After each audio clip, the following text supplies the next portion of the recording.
किसान आंदोलन को यूपी गेट पर लगातार समर्थन मिलता जा रहा है और आंदोलन बड़ा होता जा रहा है। आंदोलन का विस्तार हो रहा है और लगातार व्यवस्थाएं भी यहाँ बढ़ाई जा रही हैं, चूँकि किसान लगातार यहाँ पहुँच रहे हैं और किसानों का समर्थन करने के लिए तमाम संगठन और लोग यहाँ जी जान से जुटे हुए हैं। साहिबाबाद के पूर्व विधायक अमरपाल शर्मा अपने लोगों के साथ यहाँ किसानों का समर्थन करने पहुँचे हैं, जो लगातार पिछले कई दिन से किसानों के बीच में देखे जा रहे हैं और उनके आंदोलन का लगातार समर्थन कर रहे हैं। अमरपाल शर्मा पूर्व विधायक साहिबाबाद हमारे साथ हैं, इनसे बातचीत करेंगे।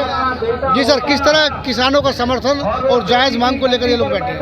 देखिए, ये जो किसानों का आज जन सैलाब यहाँ पे है, सबसे पहले मैं तो ये कहना चाहूँगा, आप लोगों से निवेदन करना चाहूँगा कि आप भी कहीं ना कहीं किसान के बेटे हैं और आपके मन में भी ये एक विचार आना चाहिए कि ये जो भाई हमारे बैठे हैं, ये हमारे बुजुर्ग बैठे हैं, ये दोस्त बैठे हैं, किसान बैठे हैं, इनके प्रति क्या इतनी संवेदना नहीं है प्रधानमंत्री के अंदर कि 35 लोग अब तक शहीद हो चुके और एक बार वो अपने शब्द से ये कह देते कि मुझे अफसोस है कि मेरे किसान भाई यहाँ पे शहीद हुए हैं, लेकिन एक भी संवेदना उन्होंने व्यक्त नहीं की।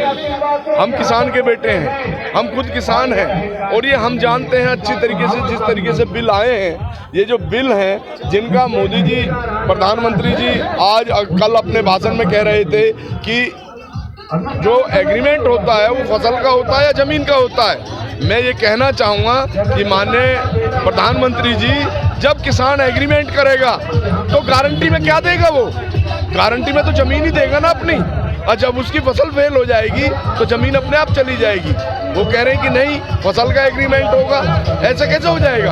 वो कोई हमारे रिश्तेदार तो है नहीं कि हमें फसल के एग्रीमेंट पे पैसा दे देंगे। तो सरकार चालाकी दिखा रही है। सरकार पूर्ण रूप से चालाकी दिखा रही है और सरकार, ये आप सभी जानते हैं, मैं पूरी देश के आवाम से कहना चाहूँगा आपके माध्यम से कि अगर आज वो इन किसानों के साथ नहीं खड़े हुए तो कल उन्हें बहुत काला दिन देखना पड़ेगा। आने वाले बच्चों के लिए ये देश सुरक्षित नहीं रहेगा, ऐसे हाथों में देश चला जाएगा और जिससे फिर हमें पछतावा हो जाएगा। तो पूर्व विधायक अमरपाल शर्मा भी अपने तरीके से विरोध कर रहे हैं, किसानों का समर्थन कर रहे हैं। जी, कब तक आंदोलन चलेगा? जब तक सरकार की नींद नहीं खुलती, जब तक इनके कान नहीं खुलते, ये आंदोलन ऐसे ही जारी रहेगा।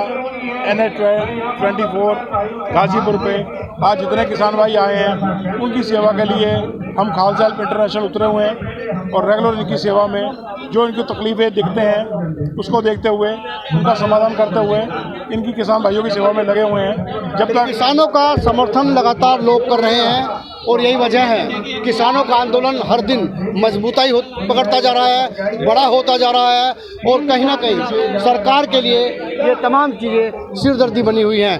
जी, आप किसानों के समर्थन में यहाँ पहुँचे हैं, आखिर कैसे, कब तक समर्थन? जब तक किसानों का आंदोलन में तीनों अंधे कानून वापस नहीं होंगे तब तक यहाँ पर लोग आते रहेंगे। अब जनभावनाओं में बदल गया, ये अगर जितना देर करेंगे मोदी जी उतना इसको खामियाजा भुगतना पड़ेगा इस सरकार को। ये किसान विरोधी सरकार है, काले बिल इनको वापस करने पड़ेंगे। गाजीपुर बॉर्डर यूपी गेट पर जहां आंदोलन चल रहा है उसके ठीक पास में मकनपुर गांव है, वहां के किसान भी यहाँ पहुंचे हैं। जी शर्मा जी, आप आंदोलन का समर्थन करने पहुंचे, आप खुद किसान हैं। किसान आज बहुत परेशान है, इतनी ठंड में किसान यहाँ पड़े हुए हैं। आज 31 दिन हो गए और सरकार की तरफ से बार बार चिट्ठी लिखने का तो वो रखा जाता है कि हम चिट्ठी लिख रहे हैं, लेकिन उन्होंने एक भी किसानों की समस्या का समाधान के बारे में कुछ नहीं लिखा।